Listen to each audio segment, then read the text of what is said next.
शंका। उपदेशी माता बहन अपने पति या परिवार के अत्यधिक दबाव के कारण मजबूरीवश देवी देवताओं की पूजा में सहयोग दे सकती है या नहीं। गुरुदेव भगवान कहते हैं, माई मसाणी सेड शीतला भैरव भूत हनुमंत, परमात्मा उनसे दूर है जो इनको पूजंत। 100 वर्ष सतगुरु की पूजा, एक दिन आन उपासी, वो अपराधी आत्मा फिर पड़े काल की फांसी।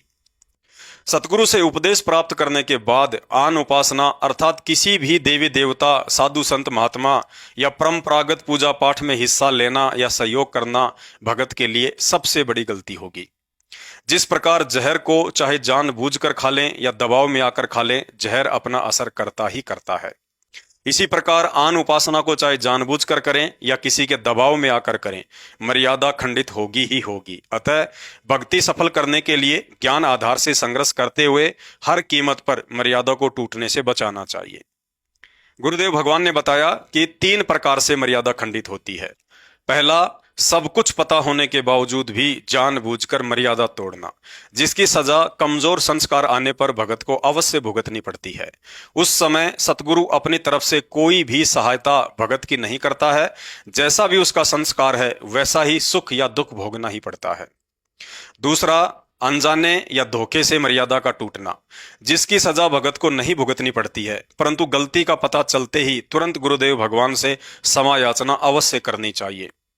उदाहरण के लिए, आपके साथ मजाक या धोखा करते हुए किसी ने शराब पिला दी या मांस खिला दिया, तो ऐसे में मर्यादा खंडित नहीं होती है, लेकिन पता चलते ही तुरंत ऐसे लोगों की कुसंगति को त्याग देना चाहिए और आगे से विशेष सावधानी भी बरतनी चाहिए।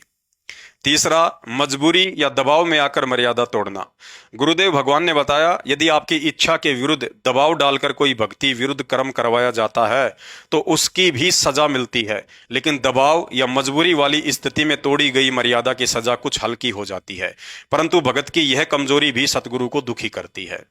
इसलिए भगत को चाहिए कि ज्ञान को आधार बनाकर अपने आत्म कल्याण के लिए बहन मीराबाई व भगत मंसूर की तरह अपने सतगुरु भगवान पर विश्वास रखकर उन परिस्थितियों का डटकर मुकाबला करेंगे तो भगत के साथ परमात्मा भी खड़ा हो जाता है। यदि संघर्ष से पहले ही घुटने टेक कर हार मान लेंगे तो ऐसी कायर आत्माओं का सतगुरु भी साथ नहीं देता। भाइयों और बहनों, सत्संग सुनकर थोड़ा सा विचार अवश्य करना होगा। हमसे भक्ति करवाकर सतलोक ले जाने के लिए गुरुदेव भगवान का कोई स्वार्थ नहीं है। कोई ये सोचे कि सतलोक में परमात्मा ने बहुत बड़ी कोई फैक्ट्री खोल रखी होगी और वहां की लेबर ने हड़ताल कर रखी होगी, इसलिए परमात्मा हमसे मजदूरी करवाने के लिए यहां से लेकर जाना चाहते हैं। ऐसा बिल्कुल भी नहीं है। ये तो हम नीच आत्माओं का कोई पुरबला भाग्य उदय हुआ है, जो सतलोक के राजा सतगुरु रामपाल जी भगवान हम पर प्रसन्न होकर समस्त गलतियों को नजरअंदाज करके इस नरक से बाहर निकालने के लिए स्वयं ही चलकर आए हैं। अन्यथा स्वयं परमात्मा की वाणी है, शीश उपाड़े भूमि धरे और ऊपर राखे पांव, कबीर का घर शिखर में, तेरी गरज पड़े तो आओ। अर्थात उस दुर्लभ लोक सतलोक में जाने के लिए तो यदि करोड़ों बार हाथों से अपना शीश काटकर भी सतगुरु के चरणों में भेंट चढ़ाओ तो भी उन्हें प्रसन्न नहीं किया जा सकता है। लेकिन आज हमारी सोच से भी परे इतने सस्ते में भगवान प्रसन्न होकर सतलोक से चलकर और उल्टा स्वयं ही सतलोक चलने के लिए हमसे प्रार्थना कर रहा है। भाइयों और बहनों, ये कोई योग या संयोग नहीं, बल्कि अति दुर्लभ से दुर्लभ महायोग है, जिसे सतगुरु ने स्वयं ही पैदा किया है। अन्यथा जो भयंकर गलतियां करके परमात्मा की नजरों से नीचे गिरकर काल के साथ साथ इस 21 ब्रह्मांड रूपी जेल में गिरकर युगों युगों से हम महाकष्ट भोग रहे हैं, उन गलतियों की क्षमा याचना यहां हमारी किसी भी क्रिया से संभव नहीं है। अर्थात आज परमात्मा का मिल जाना हमारी कोई समझदारी या योग्यता नहीं, बल्कि यह तो उनकी स्वयं की ही कोई मौज है। और यदि उनकी इस मौज का आज हमने पूरी शिद्दत के साथ फायदा नहीं उठाया तो हमसे बड़ा निर्भागी प्राणी जहान में कोई दूसरा नहीं होगा।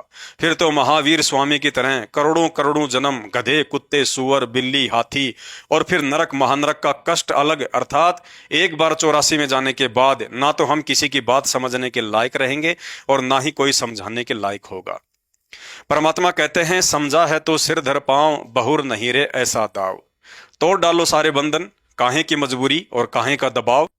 अगर जरा सी भी हिम्मत करके ज्ञान आधार से पति पिता सास ससुर समाज का सामना करेंगे तो गुरुदेव कहते हैं, जैतू चाले एक कदम मैं चालूं कदम 60, जैतू हो जा काठ का तो मैं बन जाऊं लोहे की लाठ। कहने का मतलब है फिर हिम्मत करने वाले भगत से परमात्मा बिल्कुल भी दूर नहीं है।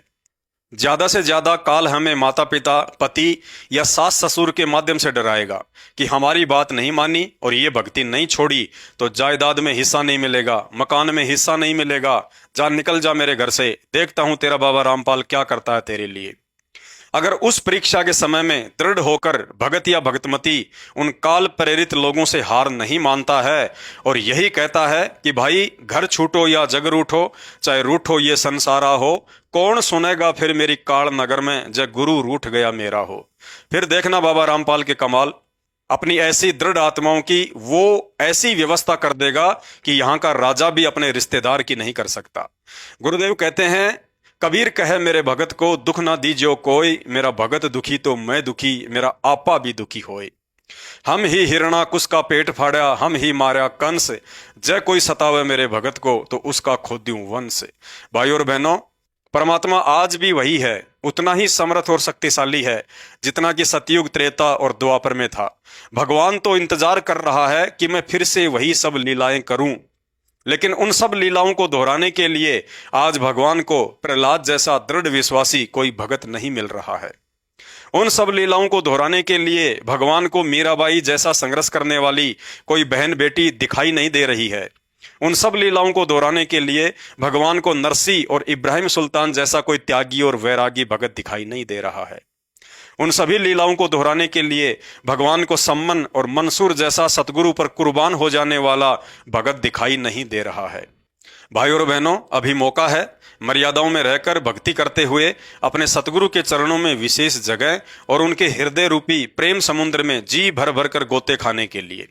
और यह उसी समय संभव है जब हम संसार से पूरी तरह आंखें बंद करके अपने सतगुरुदेव भगवान पर तन मन धन समर्पित करके मन कर्म वचन से न्योछावर हो जाएं कि मेरे साथ जो भी होगा उसे सतगुरु अपने आप देख लेगा, बस मुझे तो वो देखना है जो मेरे सतगुरु ने मुझे दिखाया है।